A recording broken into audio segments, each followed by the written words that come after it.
Hey everybody, welcome. It's episode 85 of Chit Chat Chop from up on the hill in Dartmouth Crossing. Sorry, just above Dartmouth Crossing. Here at Kitchen Door, my name is Andrew Farrell, resident chef, and I am joined today by Tanya Chedrawy from TanyaMedia.com. Welcome.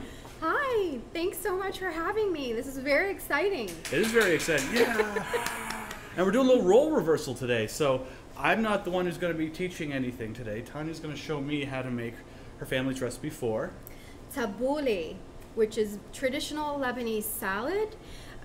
You just put the pressure on a little bit here, Chef Andrew. So as I mentioned, this is a very traditional salad in the Lebanese culture. You will see it really any time of year in any spread. It's really lovely this time of year because of the fresh ingredients. Yes. It's in the lemon. It's just really fresh and amazing. It's like a garden in your bowl. Mm-hmm. So yeah, I'm going to be showing you this today. So let's get started. All right, I like this. Okay. So we're going to start, I know this caused a little bit of confusion, but we're going to start with the cracked wheat, which is also fine brown bulgur. Fine ground bulgur. So right here, Adam's going to come around with his little zoom in gadget in a sec here, but this stuff was a little tricky to find. I just before the show, I sent Tanya a text, and she was willing to oblige, and she brought some fine ground bulgur in for us. It's if you go to a Middle East store, Middle East market, you'll definitely find it. That's not the path I chose. So anyway, And it's the good stuff. sorry, I should have mentioned that. I take it for granted because, of course, I grew up with this, and yeah, so I should have mentioned that. It's really not that hard to find, but I actually knew you were going to text me. I laughed so hard. So I got an LOL out of her, and I hadn't even met her before, so that's always a good sign.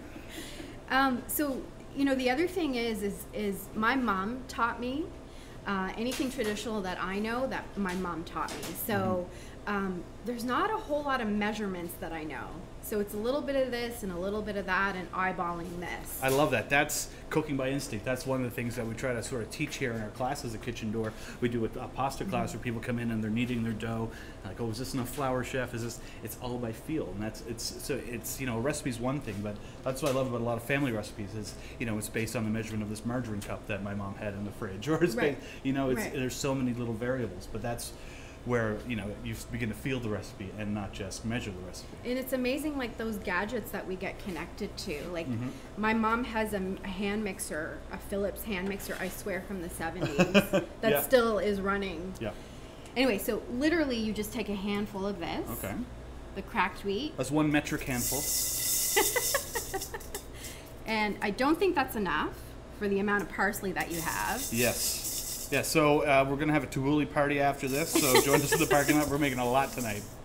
So you see, this is more than one handful. So you got to just eyeball it, depending on how many bunches of parsley that you get. Gotcha. So I've got 3 bunches of flat leaf parsley I picked up, and they're nice and dry as per specifications. And just from a chef's point of view, this looks like about 80 milliliters. I'm just guessing. You would know more than me. Yeah, so anyway. So the first thing that we have to chop is the onion. Onion, okay. Yeah. So I would say 1 whole onion for this. And do you want me to put you to work? Yeah, put me to work. Put me to work. So here, I'm going to put the juicing station over with you so I can clear my board out here. So I can start with the tomatoes. Perfect. So I would say about 3 to 4 tomatoes for a bowl this size. Right, and you want nice sweet tomatoes, right? No. Yeah. Yeah. Yeah. All right, great. And how do you want the onion cut? Nice small dice? Small dice. Okay. And same with the tomatoes. Okay. So we're getting to work here. So Tanya, what kind of projects are you working on right now with Tanya Media? So Tanya Media is all about leveraging an individual or organization's story and communicating the unique value proposition. So I do that through traditional communications, but also through video production. Okay. So it's really powerful. Story is powerful. Right. It's what connects us. Right. And what better way than to communicate what you can offer to people? Yeah. Yeah, so for sure. And that's what I'm working on right now with my company. And I have a very exciting project that I have coming up. that I'm producing in partnership with Podcast Atlantic. Ooh. So shout out to Mike Boyd. He is an angel that has come into my life. Is he like your Adam? Like, you're our angel, Adam. He's everyone locally with a podcast angel, I think. Nice. There is someone behind the camera. We're not imagining things. Sometimes I wonder if I am imagining Adam. Patty says hello, by the way. She's watching. She Hey, says Patty. hello. Hi, Patty. Sorry I missed you. So Mike Boyd from Podcast Atlantic is going to be producing my podcast. So we're busy in pre-production, and it's called Beyond Our Borders. And I'm interviewing Atlantic Canadians who are impacting the world beyond our borders. Ah, Beyond Our Borders. Yeah. Cool. So I'm super excited about that. So do you have any guests to share right now, or is that like a tightly held secret at this point? Right now it's a secret. I do have a wish list though.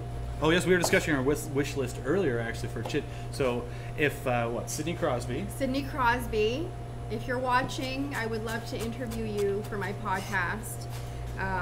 And Ellen Page. Ah yeah. Yeah, those are my two wish lists. Yeah, two very fine Haligonians right there. It would be very crazy if they're watching right now.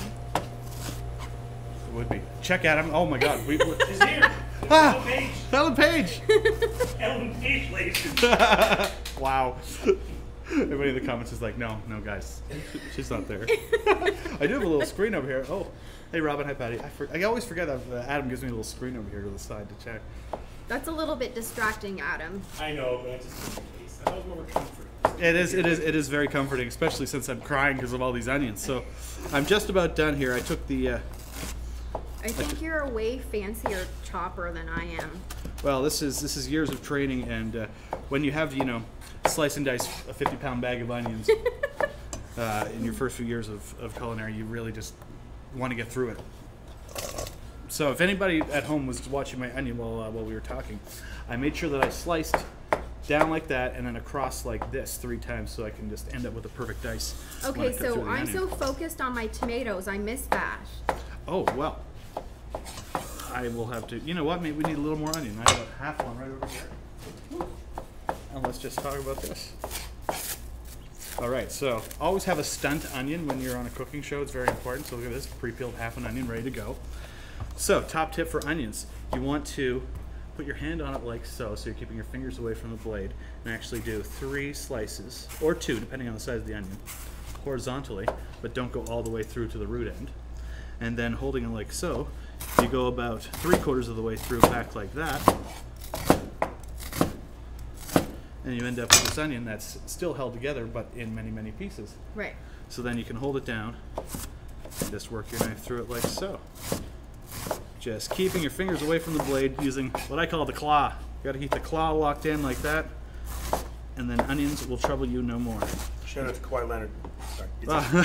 He's the claw for the Raptors. Ah, I see. Sorry. Raptors, basketball team, Adam? It is a basketball team. Yep. Oh, Canada. Yeah, oh, Canada. I was listening to a podcast today all about the purple uniforms that the Raptors used to wear. Yeah. So iconic, but it was the perfect way to capture children's imagination and form a fan base now. Around Jurassic Park came just Yeah. right around there too. Yeah. Yeah, so fun fact of the fun Raptors fact of the day that I just downloaded. Also, while we're here, I wanted to give a shout out to our friends at the Old Apothecary. Laura McLeod, who was on the show here 2 weeks ago, they had a Kickstarter they were promoting. Anyway, they just passed the funding mark. So way to go, guys. With less than 12 hours to go, they had it was like a real rally. It was kind of fun to refresh the page and see how they were doing. So congratulations, guys. That's great news. That's wonderful. That's a great spot. So good. So good. What do you like to get from there? Well, I mean, any sweet that they have there Yeah. is absolutely delectable. So good.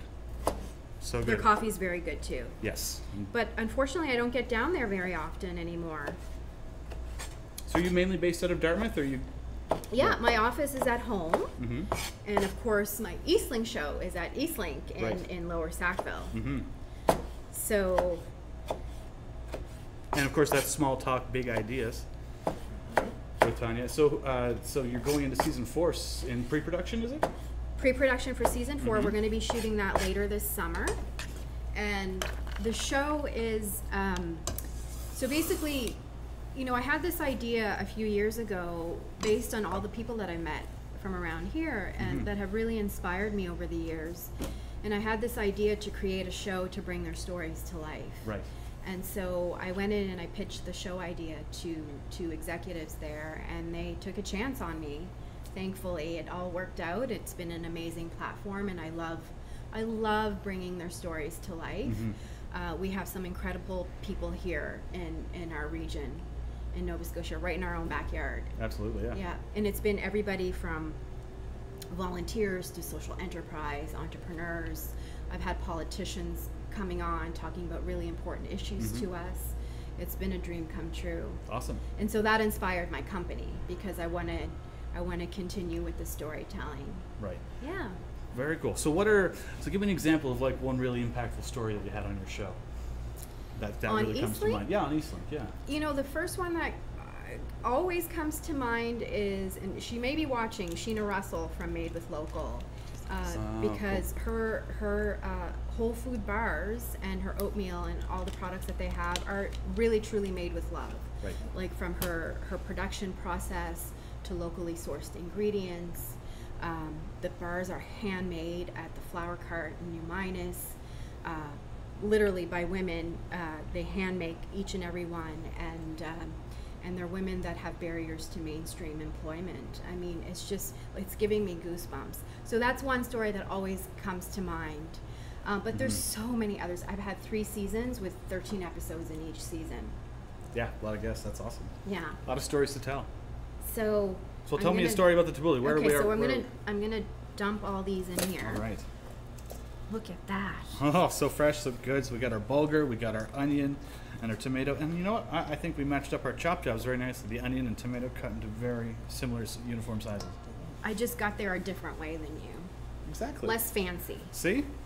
The professional kitchen chef and then the family recipe chef working together. So at this point, I like to mix these because the cracked wheat, or the bulgur, which is the same thing, adds a really nice kind of crunch and chewiness to the tabbouleh, but it also expands. So if you have any excess oil or lemon, it'll expand. It'll absorb it. I don't like my tabbouleh oily. Okay. So that's a good thing. So do you season it at this point, or do you season it at the end with salt and pepper? Or? You can season it at this point. I usually do it once the parsley is on there, but we can do it now if you like. Okay, sure. All So right, salt. So yeah, you show me how much. I almost just went full on in like chefy style. So there we go. So this is tricky. I always guess. Well, the great thing about seasoning, as long as you don't add too much at the beginning, Yeah, you can always course correct. Add a little bit more. So then we're gonna go to pepper. Pepper. All right, here we go. So I'm assuming you eat tabbouleh. I do, yes. So this can go with pretty much anything. Yeah.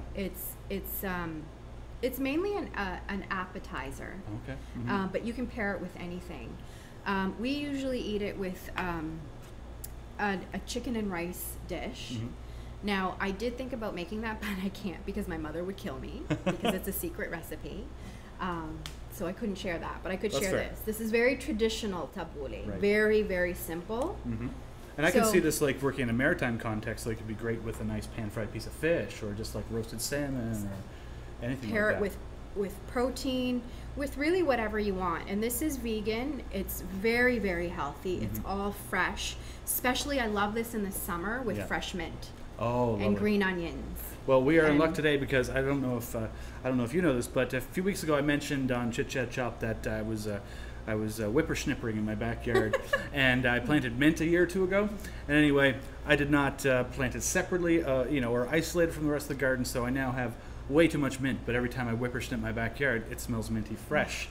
So here's local mint going in our Tabbouleh. Yay, from Chef Andrew's garden. Yes. Now, did you want to put the cinnamon in now, or is that a whole? So yeah, we can do that. Okay. We can always add a little bit more. So just a pinch of cinnamon. This is one thing I did not realize. That's a neat little insider trick. A little pinch of cinnamon. Yeah. So I do love cinnamon. It's my favorite spice, but it just adds that little extra kind of sweetness against the acidity of the lemon. And it's got a warming quality. It's a warming spice, so it feels Smell very... that. Oh, I love it. Yeah, that's awesome. Okay, so the most time-consuming part of tabbouleh is the washing and the drying of the parsley. And So- I always use Italian parsley. I love this, it's delicious. So you gotta wash it thoroughly and let it dry, and I usually let it dry overnight. And then what you have to do, the process is a little bit time consuming, but once you can get past this part, you're good to go. And then tabbouleh is very, very quick to put together, as you can see. All right, so we're lining up all the leaves and then sort of taking the stem off. So there's no stems going in this tabbouleh. No, you bunch them up, you line them up as best you can at the stem, Uh-huh. and then you chop it from there. So, Perfect. Well, I'll tell you what. I'm just going to put this. if you can help me. Let's dig in. I'll be here. I'm just going to move our beautiful mix of tomatoes and everything here. Oh, yeah, I can tell that bulgur's already taking on some of the liquid in here, and that's awesome. All right, so I'm going to help pick away at While this you're doing now. that, we have Charlotte's here saying hello. She loves Made with Local. She loves those bars. Awesome. Hi, Charlotte. Yay! We have Wendy Strong, Salt Bay, talking about the salt you guys did. Erica Latham. Erica Lucille Gaga Latham. I don't know if that's Gaga. Lady Gaga? You related to Lady Gaga? I don't know. Hi, Some Erica. people are. And then Robin said mint is a good way to keep mosquitoes away. Is that true? Ah. I don't know. Well, I live in the I don't North know. End, and I got a decent breeze, so maybe the mint and the breeze explains my bug-free problem. So it's not a problem. It's not a problem to not have mosquitoes. Like ever during the Right. summer season? Yeah, very rare. If there's, it's pretty good. Pretty good. I don't want to jinx it, but I've been all right for mosquitoes so far. But If my mom's watching, she's probably like, "Oh, that's all wrong. You're doing it all wrong." She's tough. I tell you, Lebanese moms are tough. well, I'm going. See, this is fighting instinct inside of me too, where it's like, you know, you're working in a fine dining restaurant. This is your garnish for the night. It's 5 minutes before the doors open for service, and you're flashing back to a kitchen where you just got to get all your herbs picked and ready to go. So then you start to shortcut it a little bit, and then Tanya's mom gets really angry at you when she's watching at home. That's not how you do it. I know, and I should. I'm trying, but this is my pile right now. I'm not doing too bad. I like how you've got a little bouquet though. Yeah, it's very pretty. Mm-hmm. I love this salad. I could have it every day. Seriously, I would never get sick of it. And it's just so fresh and so healthy. And it keeps well too in the fridge. If you make it one day, it's sort of marinades a little bit, and Yeah. everything comes together a little bit better. I like it fresh, Uh-huh. but you can have it like the second or third day too. Okay. So from here, I'm just going to quickly show everyone. So you kind of line it up this way and get the stems out of there as close to the base as possible. And then you start chopping. And that is how you chop parsley for tabbouleh. Awesome. Ooh. I don't think I've ever used a knife this big. Oh, is that right? What's your what's your go-to kitchen setup? Like, what's your you prefer like a smaller knife for that then? I use just a smaller knife for this. Gotcha. But this, like a chopping board, Mm-hmm. yeah, it's pretty much the same. So This you is- don't want them too big. Okay.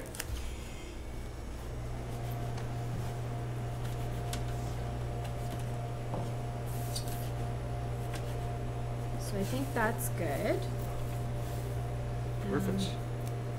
And I've got my pile over here. I'm almost there. I'm just gonna throw this in the bowl. Oh yes, so I'll send the bowl your way here. So this is starting to come together. Perfect. And I'll tell you what, I'll just move this off to the side here and finish this up and get some chopped in there. So you brought the idea of the show to Eastlink. You weren't someone that went to interview people, like that wasn't your thing beforehand. So you kind of had to do it, learn on the fly, and we're kind of like Andrew's is doing this for a year. Yeah. On the fly. Is there any tips you can give that you've learned about how to interview people, or a way that you what get to the story with people? I guess. You're absolutely right. I basically was a complete unknown off the street, and I went in and I spoke with Eastlink and I pitched my show idea. But the one thing that I've learned is do the research, know the story. I don't have a luxury of a teleprompter at Eastlink, but it's been a really good learning experience for me. It's a great exercise to do the research and know the narrative going in when you sit down with your guest. You got to have that trust. I try to meet with all my guests before the actual interview. It is a recording, it's not live. And build that rapport. It's really important to build that trust. Right. And to let them know that they're in a safe environment. Because a lot of people do tend to get nervous. Yeah. And that's a universal thing. It's normal. It's natural. Everyone wants to put their best foot forward and tell their story the best they can. And that's where I come in. That's where I help. And it's been 3 wonderful seasons. Awesome. I'm feeling inspired, Adam. I'm getting some tips here. I like this. But that's also that's another. We obviously we like our guests to come a little early because we make sure the mic's working. But it's really good to have that 30 minutes to 45 minutes to actually talk and kind of do exactly that, right? So. Yeah. Not only that, Tanya brought us cupcakes.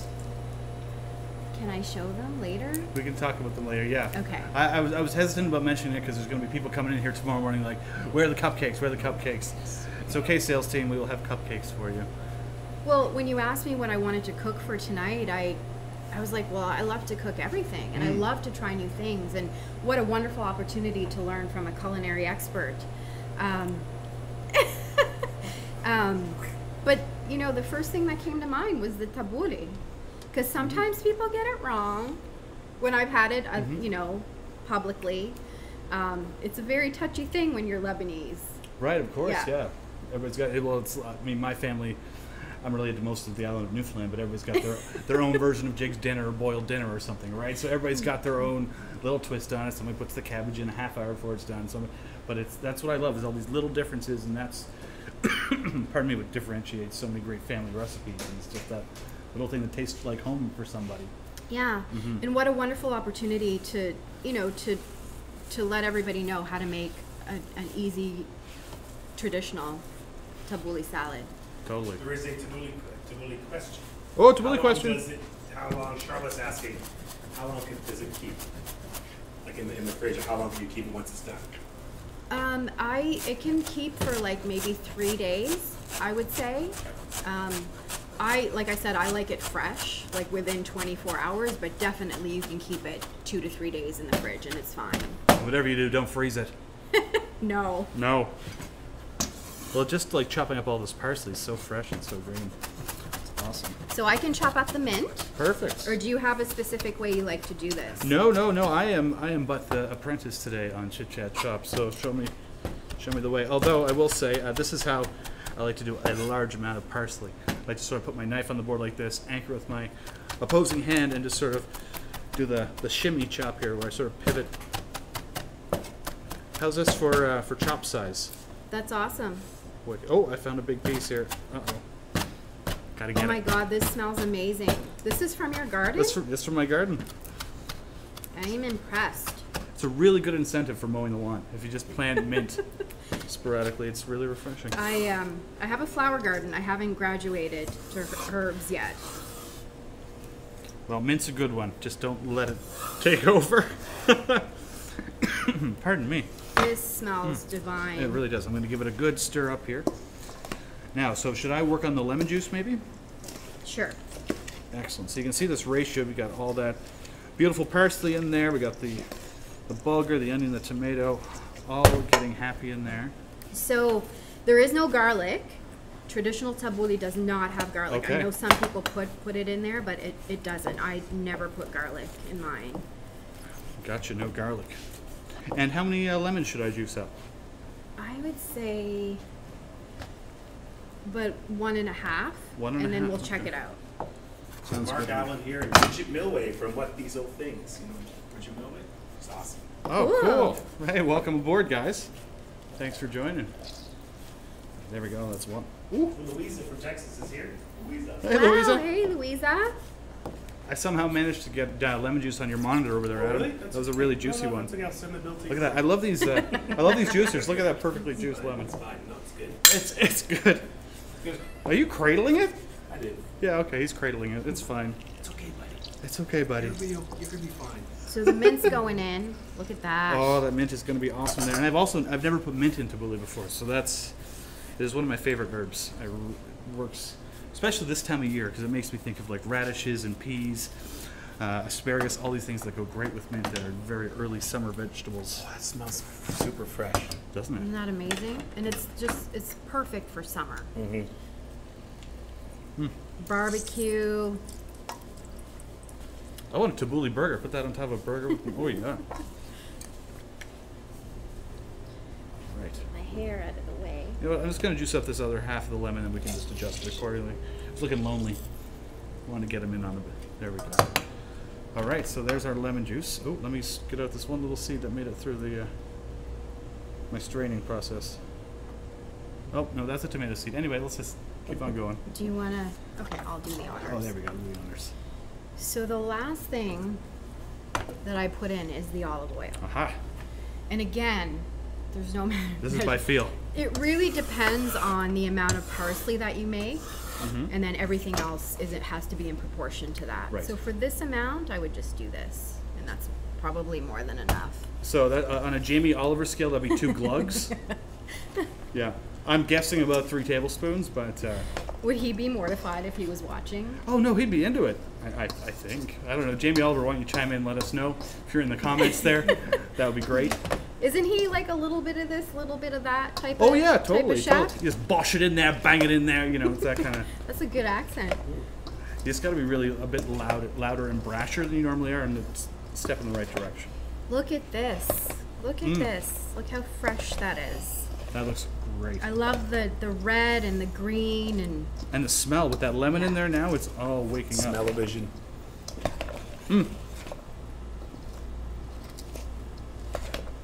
just lovely. Is there anything else you want to know? Wow, that's a good question. I mean, so you mentioned garlic. Is there any other ingredient that's sort of like some people do, but I don't? I've seen people put cucumber. Uh-huh. I mean, you can. I don't. Right.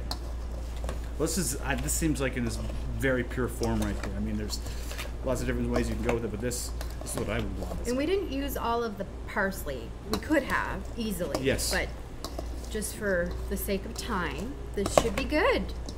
So this is where I taste test. All right. Do you want to taste this with a spoon or with a pita chip? Ooh. Let's do a pita chip. All right. Oh, salt and pepper pita chips coming right over. Yum. Did you do this?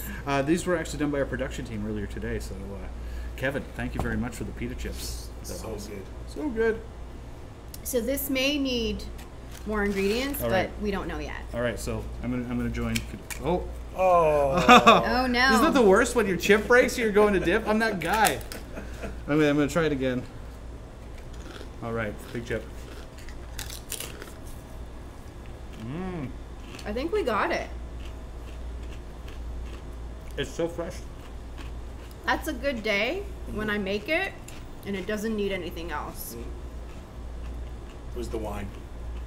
I took a big bite, so I'm still chewing. But it was awesome. It's so fresh. You know what? If you're sitting down, you're watching the Raptors game tomorrow night, make this. Get a bowl of these. You don't need chips and salsa. This is your business right here. Unless That's you're going to it. get it from here. You got it. Unless you made. get it from Kitchen Door. Thank you, Adam. Wink. Give a wink to Patty. Sorry. Is she still watching? Yes. yeah. They're all here. Robin's here. Jess is here. There's a bunch of them from the team here that are watching. So there you have it. That's so good. And it's one of these great recipes too, where it becomes the sum of all these parts is better than the individuals. Right. Like you aren't distinctly tasting tomato, you aren't distinctly getting a bite of onion. It's all in there. It's one tabbouleh-licious flavor. It's a magical combination. It really is.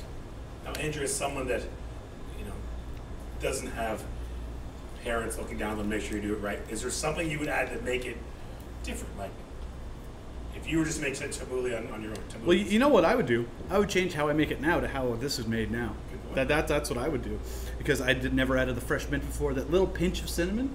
Yeah. It's not just, there's no distinct cinnamon flavor coming at you, but it adds a depth and a little bit of richness to it. That is really, really nice. And that tomato and the onion, like having a sweet tomato is very important. And I noticed all the seeds were kept in the tomato. Sometimes recipes say to like de-seed a tomato for different salsa recipes, for example. But like that tomato juice is sort of very, very important to the whole mix of it all. So it's interesting that you say that, because when I was growing up, Mom did de-seed the tomatoes, but then she stopped doing that. And I think all it does is just, it's not as liquidy. Yeah. But this is fine.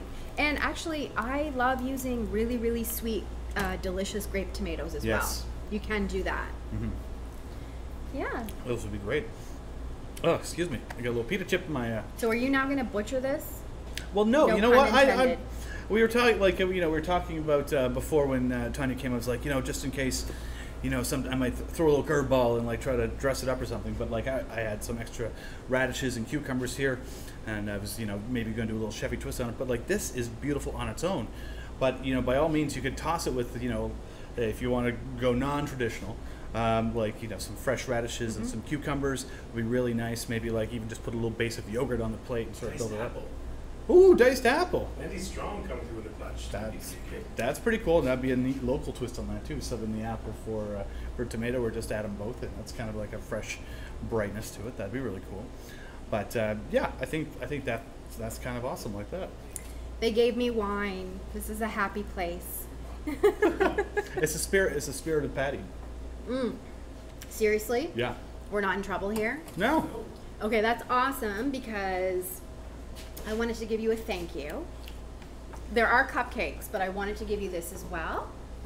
So this is my own branded wine. Patty, I'll save it for you, but check this out. Let me read the bottle. Tanya Media is in the business of bringing stories to life and sharing them with the world.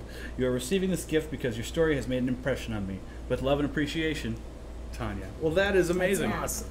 That's Yes, so cool. it's from the heart.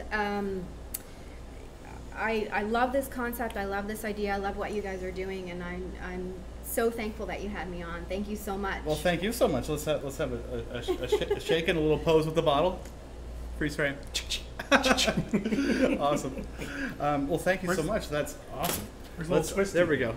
The twisty thing. So now they're making fun of me because I called it the twisty thing. The twisty thing. Should I go get the cupcakes to show yes. Patty? Yes. Yeah. Yeah.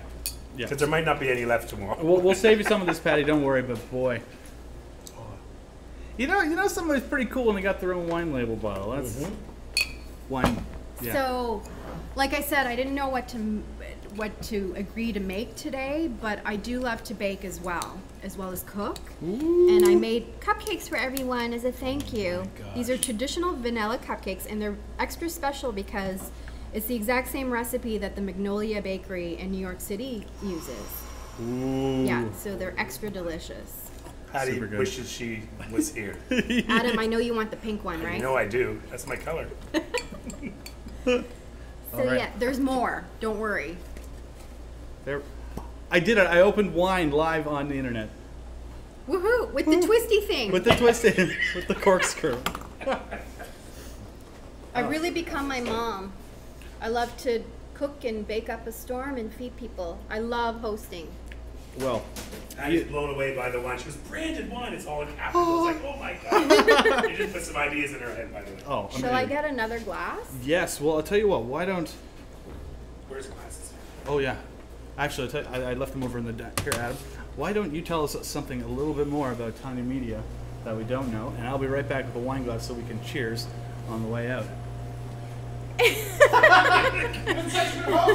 And go. So, Tanya Media is all about leveraging your story. So if you need me to help communicate your unique value proposition to the world, go to tanyamedia.com and I can help you out. No cue cards, no teleprompter. You got it. Boom, high pressure. Look at that. Professional. Tanya Media knows what is up. All right. Well, cheers to that. Cheers to Tabbouleh. Do a little taster. Oh, come on. That's not a... There we go. That's good. That's There good. we go. There Save some for Patty. Yes. Yeah, of course. Oh, I just cheers myself. Well, thank you very much. Thank Chit, you. it was It's been a awesome having pleasure. you. And now I have a go-to Tabbouleh recipe, as do our viewers at home. So Woohoo! excellent. Thanks so much for sharing. That's episode 85 of Chit Chat Shop. Tanya and Andrew out. Thanks again. Cheers. Cheers.